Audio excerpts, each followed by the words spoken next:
Hey guys, so before I put out my next big video, I just wanted to make a real quick one to hold you all over and hopefully appease the YouTube gods. Plus, I want to get more comfortable with being on camera, so I think it's really good practice to do shorter, more informal videos, kind of like this one. Which is actually what I wanted to show you guys today. My antique camera collection. I collect a lot of things, you know, DVDs, records, old VHS tapes, books. I do this mostly because not only is physical media a dying art, you know, with streaming services and natively online content very slowly changing the face of media, we're not going to have a lot of this stuff around anymore. But when it comes to collecting stuff like cameras, I'm generally more interested in the historical context, you know, when they were used, how they were used, what market they were meant for. I've also come to realize that everything that is made by human hands has a very esoteric art to it, you know. No matter how mundane or, you know, uninteresting something may seem, there's always a story behind it. There's always someone who sat down, drew it out, spent months on the design, tweaking it, testing it, and we get what is essentially a beautiful piece of art, in my opinion. And one of my favorite hobbies is collecting stuff, you know, not just for the sake of preservation, but also to find that story, find the beauty in that craftsmanship, in that design. I'm gonna just jump right into this. Let me tell you about our first camera right here, the Sakar Action Shot 35mm instant camera. This is a consumer level camera, so it's not super rare, it's not, you know, something people are looking for nowadays. I keep it inside the box because I want to remember when something that was of any use was ever only $8.88. Like, what the fuck can that get you now? One Tic Tac? I also love when companies are desperately trying to sell a really cheap piece of hardware. They advertise every little thing like it's this amazing selling point. For example, it says right here, focus-free camera, which is bullshit. You know, a lot of the art in taking photos is being able to focus in on your subject. It's kind of like saying, oh, the new iPhones don't not have an audio jack. They're audio jack free. Focus free means it has a fixed focal length and it's very shallow focus as opposed to deep focus, which can give you a more sharper image with more clearly defined borders. Like I said, this was meant for a consumer market. This is meant to take family photos. You're not doing artsy nature or landscape photography with something like this. This is just to help you and your family, you know, remember the good times, and there's nothing wrong with that. I actually have a funny story about one of these. When I was really little, we were going on a trip to New York, and my dad forgot to bring his camera. So he ran immediately to a local CVS and got one of these, and he started taking pictures, only to realize it was a piece of shit, and everything came back black. Needless to say, that was one vacation we all don't remember. Next up, we have the Nicomat FT, which is a 35mm camera. I always love the sound the shutter makes. I don't know if you can hear that. This camera was produced from 1965 to 1978, which is, damn. This is a much more professional camera. It takes 35mm film. Just to show you where that film goes, you pop this open, and there's right there. I'm not going to mess with that because I don't want to expose the sensor. Here's where you adjust focal length, so I'm thankful to say this isn't a focus-free camera. And here you can choose your f-stop settings, which is the aperture of the camera. The aperture is how much light the lens actually lets into the camera, and it can result in an either more exposed or less exposed image. Speaking of exposure, there's a shutter timer right here. You just pull that lever back and wind up a shot, or whatever the hell the terminology is, and you hold that down until that timer, and then it takes your photo. That can be really useful for taking night shots, for taking shots in low light, or if you really want to do those cool artsy photography things that people do with like steel wool.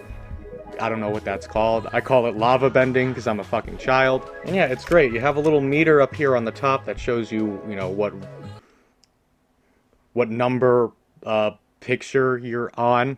Gee, real professional, Chris. Great job. My next camera here is the Keystone XL100, which is a Super 8 film camera. Now, this one I just straight up found in the trash. Someone was just throwing it out, and so I grabbed it, you know. I've sort of made a name for myself for just finding shit on the ground. It doesn't work because if you look inside, the battery just corroded the shit out of the hardware. And here's the battery test here. You're supposed to push this button. Yeah, I'm looking right here, and Based on the evidence, I would say that this camera, I don't think the battery's working. Even though it doesn't work, it's still an interesting piece of history. This one is also from the early to mid-70s. Over here is your trigger. This is where you start the roll of film and stop. You basically have to edit in camera, which, once again demonstrates this wasn't a professional piece of hardware. This was very much still consumer market. This was to capture family memories, barbecues, camping, anything like that. You see right here, this is where you insert the film. It goes right in there,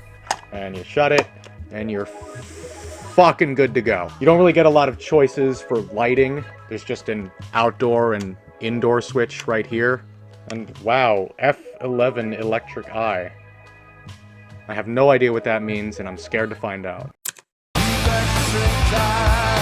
Probably has something to do with the aperture, because aperture is measured in f-stops. I'm guessing you reach a certain aperture, some sort of night vision thing is supposed to kick in. I'm pulling shit out of my ass. I don't know, guys. If you know, please show me how foolish I am in the comments. And last but not least, we have my favorite camera. This one actually used to be my dad's. The Sony Digital 8 Handycam, which was, I think, one of the earliest digital camcorders on the market. Hello, this is Editing Chris, letting you know that the claim I just made is bullshit and I didn't do my research until now. Carry on. Now, I regret that I'm unable to show you, any of the picture qualities that these cameras have. I'm not that well versed in developing 35mm film yet. I would love to one day, but I'm just gonna do more research and hopefully find out how to do that. Rather than just mundanely telling you guys about what this camera can do, I think it would be a lot better to show you.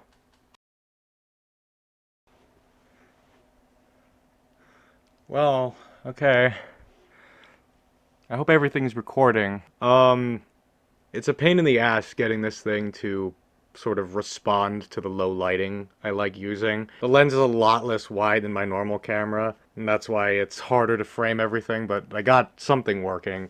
I'm sure you're all also super fascinated with VHS aesthetics. It seems to have come back in a way and sort of represented something new. Back in the day, something like this would be seen as deeply unprofessional, which it is. But now, thanks to internet culture and thanks to, nostalgia, we've sort of come back to liking this, low res, not low res, you know what I mean, this low quality analog,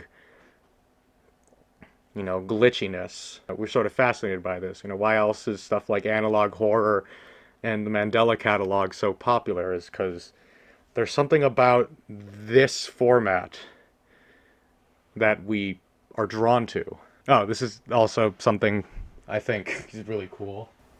I know no one wants to be this close to my face ever, but there is a night vision mode. Is that going to stay on the screen? No, whatever. There's a little infrared sensor there that is blasting me with light. It's very interesting to see how it responds to black clothes. It kind of makes it glow almost. Yeah, we can do negative, which looks horrifying, so I'm going to turn that off. When I was first working on getting this camera to work again, I found the old memory sticks inside, and on that memory stick were all of my baby pictures. My baptism, my first birthday. Not to sound overly spiritual or dramatic, but it almost feels like a spiritual connection. This lens, this exact camera, has memories of me I don't even remember. Like I said at the beginning of the video, there's always a story. There's always a context, there's always a time and a place that an object comes from.